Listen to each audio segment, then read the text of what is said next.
para sa mga kada nating laki sa layo ay siguradong matutuwa sila sa ating mga bisita ngayong umaga. Dahil makakasama natin ang ilan sa cast ng Jep Rocks the Musical, mga awitin ni Mike Hanupol. At para tayo ay sampulan ng kanilang pangmalakasang kantahan, mga kada, let's give it up for Rai, Sheila Ferrer, Vince Conrad, Jace, and Jeffrey Hidalgo.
Magandang umaga po.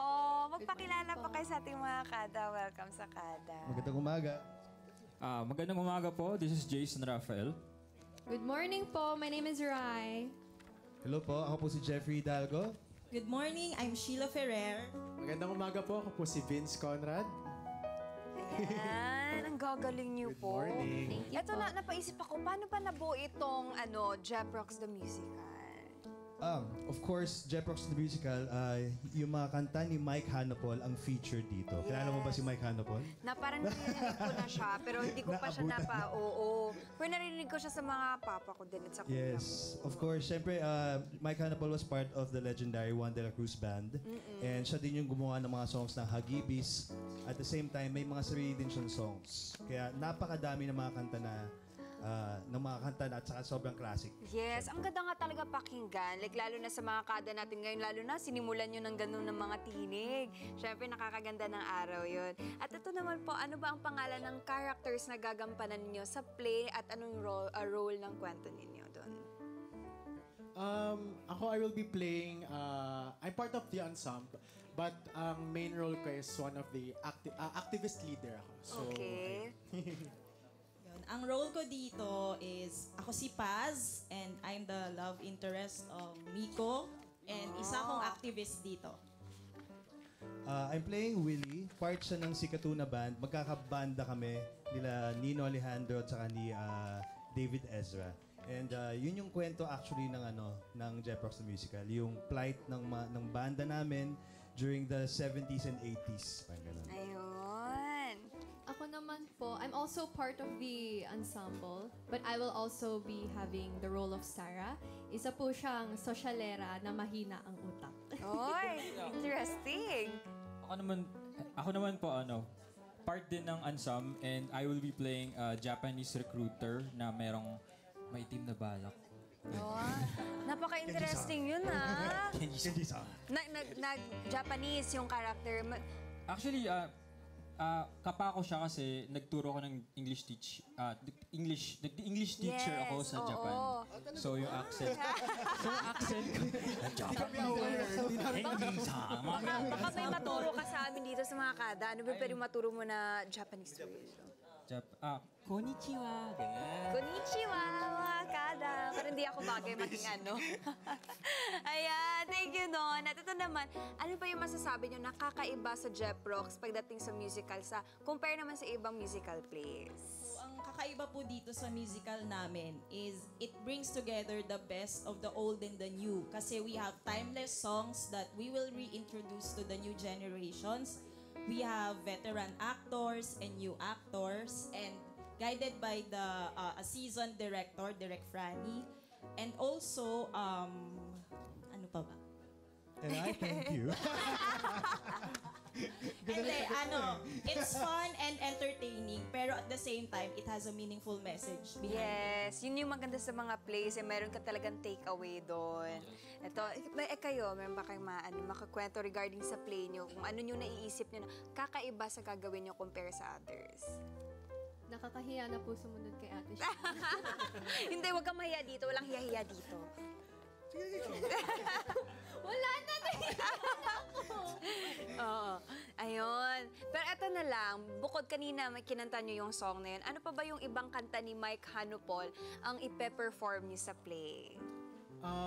We have Balong Malalim. Batong Malalim. Batong We have Malalim. Balong Malalim. What else? Big Beep, of course. At saka yung Kahit Anong Mangyari. Ayun. Na I think magugustuhan rin ng mga Gen Zs, millennials. Kasi Yes. binigyan siya ng ibang flavor ng aming musical arranger, musical director, Sir Jed Balsam. Ayun. At ito naman, sino pa ba yung mga ibang kasama sa Jeprox The Musical Cast? Aside from the ensemble, we have our main characters, which will be played by Sir David Ezra. Yes. And the second character is Sir Jeffrey Hidalgo, who we have right here. And si Sir Nino Alejandro po. And Sir Jet Pangan. And si Miss Yes. Geneva Cruz po. Wow. And we also have her here, si Miss Sheila Ferrer. Yes. Grabe yung pasabog niyo sa play, di ba? Parang ang sarap talaga panoorin yan. Saan ba to kailan ba to at saan to pwede panoorin? So yun po, this is Jeprox the Musical. Hango sa mga awitin ng nag-iisang Mike Hanapol. This will be on November 20 to 23 and November 27 to 29 at the GSIS Theater. Ayun. Tickets are available at Ticket to Me and Ticket World. And this is sa panulat ni Mr. Nick Pichay, sa musical direction ni Mr. Jed Balsaman, of course, directed by Franny Zamora and produced by Johnny Blue.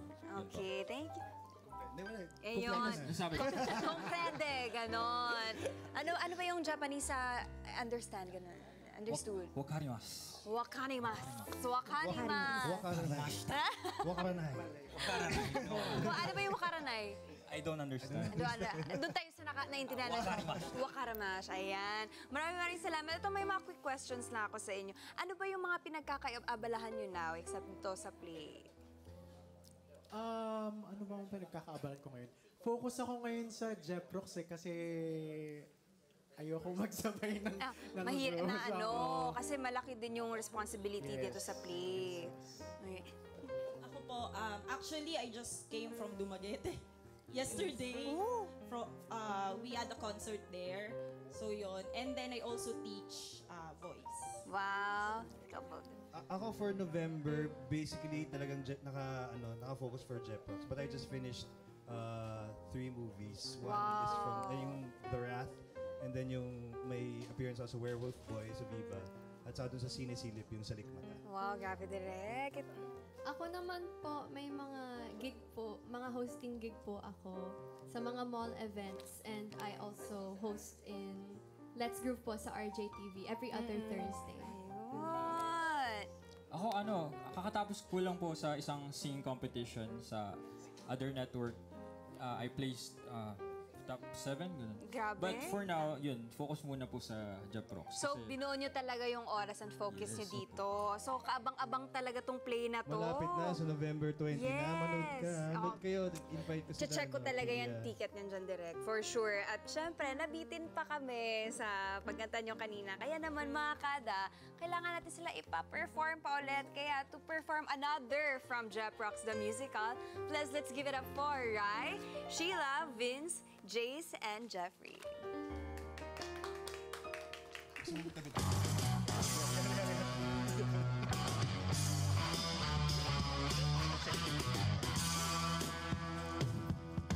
May mga taong lumaki sa hirap, merong laki sa layaw, puro sarap. Kung siya'y titigan mo, akala mo kung sino, hindi ang mababa sa kanyang trono.